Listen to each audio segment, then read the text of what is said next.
तुम्हारा मन जो है इस बिन पेंदी के बाल्टी की तरह है। आपकी जो एनर्जी है उसको ये सब चूस लेता है, तो आपकी एनर्जी आपके गोल तक पहुंच ही नहीं पाती। तो जब एनर्जी अपने गोल तक नहीं पहुंचती तो अचीवमेंट कुछ होगा ही नहीं।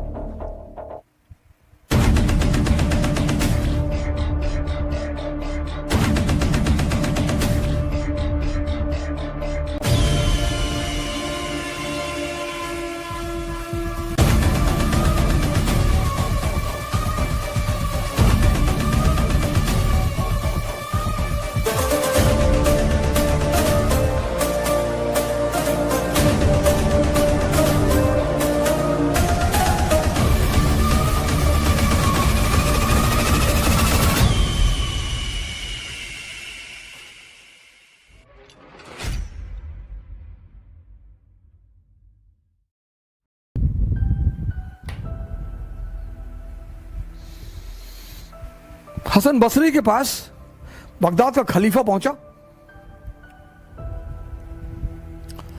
उसने कहा मुझे ज्ञान लेना है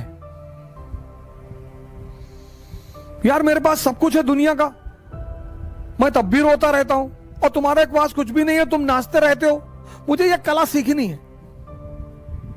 बोला सिखा देंगे, हमें कौन सी दिक्कत, सिखा देंगे।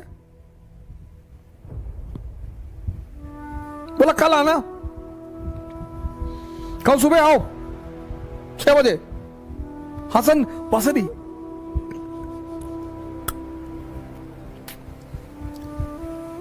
खलीफा आया दूसरे दिन सुबह। तो बसरी ने कहा देखो एक शर्त है, पहली शर्त कि जो भी मैं तुमसे कहूंगा वो तुम करोगे, क्रॉस क्वेश्चन नहीं करोगे, और अगर तुम समझ गए तो तुम मेरी वाली अवस्था में आ जाओगे। और उसने कहा ठीक है बताओ क्या करना है। तो खलीफा को ले गया एक कुएं पे, वहां एक बाल्टी रखी थी, बाल्टी का नीचे जो था बेस वो था ही नहीं।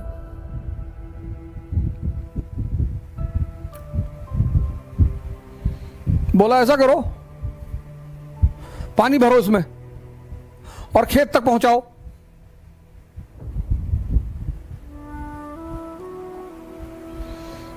बसरी ने खलीफा से कहा कि ये जो बाल्टी है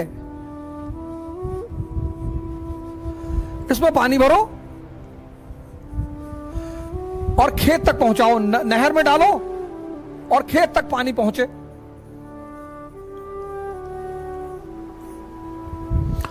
खलीफे ने कहा यार ये तो पागल आदमी है, इसमें भैया पानी कैसे भरेगा। लेकिन अब चूंकि शर्त का मामला था तो खलीफा ने पानी भरना शुरू किया।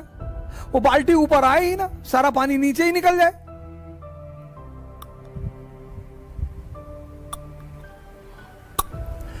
तो आधे घंटे बाद खलीफा का धैर्य टूट गया। उसने कहा भैया माफ करो भैया, हमसे ना ये सब, ये बाल्टी भरेगी नहीं, पागलपन वाली बात कर रहे हो। बोले बेटा यही तो कह रहा हूं, तुम्हारा मन जो है इस बिन पेंदी के बाल्टी की तरह है। किसी एक स्त्री पर यह नहीं रुकता, किसी एक पुरुष पर यह नहीं रुकता।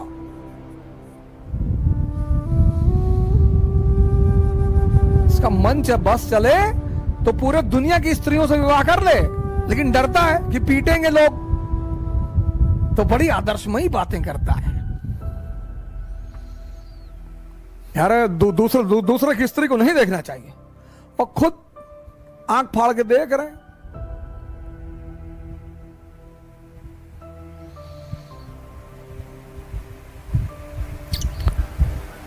अरे भैया हम पैसे के पीछे नहीं भागते, तुम भाग भी नहीं पाओगे ना। पैसे और स्त्री के पीछे भागना एक ताकतवर आदमी का काम है। तुम अपने पीछे तो भाग ही नहीं पाते, उसके पीछे कैसे भागोगे। तो आपकी जो एनर्जी है उसको ये सब चूस लेता है, तो आपकी एनर्जी आपके गोल तक पहुंच ही नहीं पाती। आपको पता ही नहीं चलता कि आप पर डे, आप देखो रात में, शाम को, आज हमारे जो मित्र हैं, भाई बहन हैं, वो क्यों इतना नशा कर रहे हैं, रात में नींद नहीं आती, क्योंकि ये जो है ये सारी एनर्जी को चूस लेता है।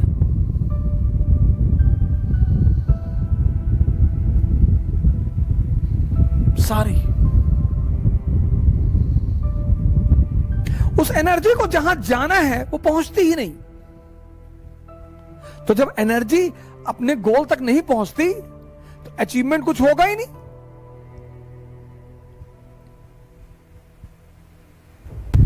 अब इस अंधेरे से तुम्हें कौन निकालेगा? गुरु।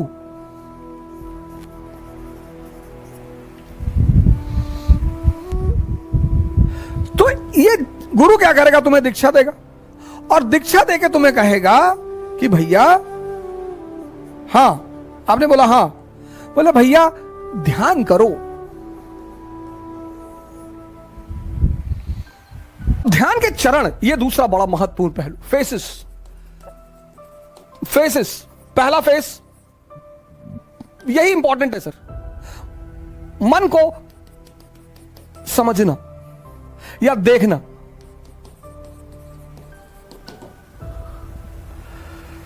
यह पहला बड़ा इंपॉर्टेंट फेस है कि आप देख लें। आपने अलार्म लगाया सुबह 4 बजे का, और शाम को आप एकदम ताव में हैं कि बस कल 4 बजे कुछ भी हो जाए, खत्म सारी नाटकबाजी। और रात में आप एकदम ताव में हैं कि कुछ नहीं, कल चाहे जान देना पड़े लेकिन सुबह उठना है। अलार्म लगाया आपने, सुबह 4 बजे अलार्म बजा। अब आपके इस मन ने ये नहीं कहा कि नहीं उठना है ना, ये तो ये कहेगा ही नहीं। ये इसकी खूबसूरती है सर, ये नहीं कहता ही नहीं। ये आपसे पता क्या कहेगा कि 5 मिनट यार, 5 मिनट में कुछ बिगड़ता है?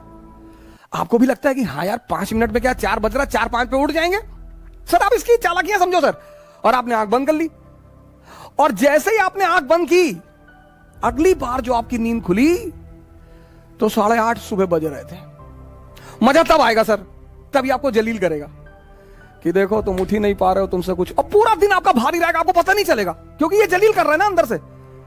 आप उखड़े हुए हैं, पूरे दिन पढ़ाई नहीं हो पा रही। अब अगर वहीं पर ही आपसे कहते कि चलो यार आज कोई बात नहीं, कल कर लेंगे, ना, जलील करेगा ये आपको। पूरा दिन आप डिस्टर्ब रहेंगे। ये बार बार कहता रहेगा 4 बजे उठ ही नहीं पाए, 4 बजे उठ लिए होते तो 5 घंटा पढ़ लिए होते। अरे तो भैया 8:30 बजे से 5 घंटे पढ़ लो, वो करने ही नहीं देगा वो। ये इसकी चालाकियां हैं। इसकी जो चालाकियां हैं सर, उनको देखना बहुत बड़ी बात है।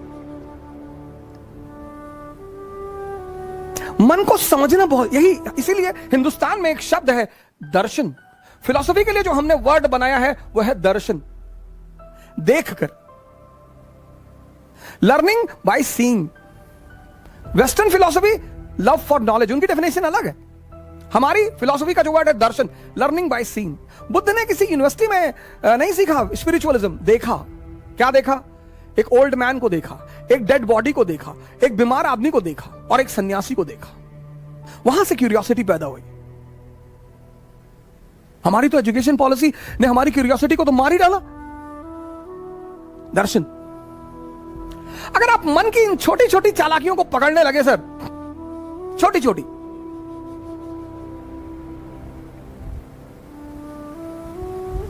वो पहला चरण है सर, फर्स्ट फेज। और एग्जाम्पल देगा कि अभी 21 साल उम्र है, अभी तो हम पापा भी कह रहे थे अभी कोई ज्यादा जरूरी नहीं है, अभी तो 21 ईयर एज है, अगली बार दे लेंगे। इसके टालने की आदत है सर। ये जो पहला फेस है इसका, वो बड़ा क्रूशियल है, क्योंकि उस माइनोट चीजों को पकड़ना, आप उनके प्रभाव में आ जाएंगे सर। वो 30 साल पुराना मन है, याद रखिएगा, और आप एकदम नए हैं। ये पहला फेस होता है सर। हर अच्छी चीज को कल पे टाल देगा, हर। आप ट्राई करके देख लो। योगा करना है कल से, कल सुबह उठेंगे, ये नहीं 11 बजे उठे तो चलो 11 बजे ही करेंगे, 12 बजे उठे 12 बजे करेंगे, 1 बजे उठे 1 बजे करेंगे। नहीं, तुरंत कह देता अब तो 1 बज गया, दोपहर हो गया, दोपहर में ऑक्सीजन लेवल कम होता है, साइंस कहती है, तो चलो कोई बात नहीं, अब कल से कर लेंगे। ये मना तो करेगा नहीं सर। इसकी सबसे प्यारी बात है, ये किसी भी काम को मना नहीं कर, आपकी किसी बात को मना नहीं करेगा, पर करने भी नहीं देगा। सबसे मजेदार बात, आपकी किसी बात को मना नहीं करेगा, पर सर ये करने नहीं देगा। यही इसकी ब्यूटी है सर। और वो जब आप पकड़ लेते हैं, बस पहले चरण आपका पूरा हो जाता है। जहां आपने उस बात को पकड़ा कि अरे यार ये तो 15 दिन से मुझे सुबह उठने ही नहीं दे रहा, और सर ये रिपीट करेगा। दूसरे दिन शाम को भी आप कहेंगे कि कल तो उठना ही है, हाँ कहेगा बिल्कुल एकदम उठना है, और 3:50 पे उठना है। फिर सुबह वही नाटक कर देगा। ये पहला चरण है, बड़ा क्रूशियल चरण है, बड़ा प्यारा चरण है सर। इसकी चालाकियों को पकड़ना सर। अब दूसरा चरण बड़ा इंपॉर्टेंट फेस है सर। ये इंपॉर्टेंट है, ये और इंपॉर्टेंट है सर। ये फेस तो बहुत लोगों को तो समझ में नहीं आता, खुद ही से जान ही नहीं पाते लड़ाई किससे हो रही है। उस फ्रस्ट्रेशन को वो दूसरे के ऊपर उतारते हैं। सर इस दुनिया में हर आदमी अचीवमेंट चाहता है सर, आइडेंटिटी चाहता है हर आदमी, लेकिन जब वो अपनी ऊर्जा को लगा नहीं पाता तो फ्रस्ट्रेशन आती है, डिप्रेशन आता है।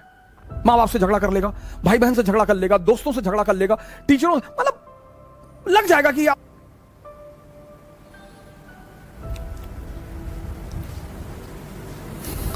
दूसरा फेस।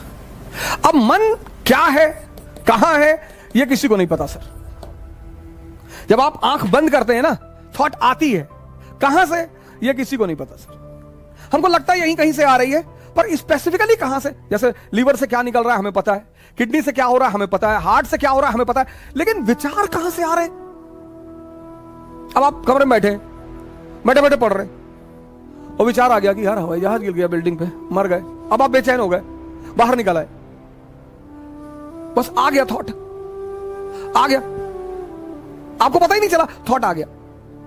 ये मन कहां है ये नहीं पता। तो जब पता ही नहीं कहां है तो उस पर वर्क कैसे करेंगे, ये बहुत बड़ा challenge. When you don't know what is mind and where is mind and from where thoughts are coming, how you will work on it. ये दूसरी बहुत बड़ी समस्या साधकों के सामने, पता ही नहीं विचार कहां से आ रहे हैं, बस आते हैं, बस आते हैं।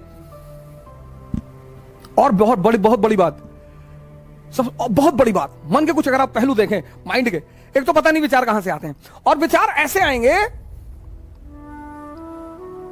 जैसे आपसे मैंने 1000 रुपए ले रखा है, आप मुझे फोन मिला रहे हैं, मैं नहीं उठा रहा हूं, तो ये विचार नहीं आएगा कि बेचारे का फोन खो गया होगा ना, विचार ये आएगा कि देखो पैसा लिए फोन नहीं उठा रहा है। विचार ये भी तो आ सकता है कि बेचारे का फोन खो गया होगा, कोई बात नहीं, 2 बार के बाद नहीं मिलाएंगे। और अगर ये आ जाए, दोनों विचार हैं, मैं आपका 1000 रुपए लिया हूं, आप मुझे फोन कर रहे हैं और मैं नहीं उठा रहा हूं, तो अब 2 विचार आ सकते हैं, एक कि बेचारे का फोन खो गया होगा। अब अगर विचार ये आ जाए तो आप रिलैक्स रहेंगे, लेकिन अगर विचार ये आ गया कि देखो पैसा लिए जानबूझ के नहीं उठा रहा है, तो आप फ्रस्ट्रेट हो जाएंगे। दोनों विचार, एक विचार आपको शांति दे रहा है और दूसरा विचार आपको अशांति दे रहा है, और ये हर केस में होगा सर, हर जगह होगा, हर जगह लाइफ के हर फेस में ये 2 विचार उठेंगे। अब आप अगर ध्यानी हैं तो आप पॉजिटिव विचार पकड़ेंगे। ये ध्यान का सबसे बड़ा रोल है सर।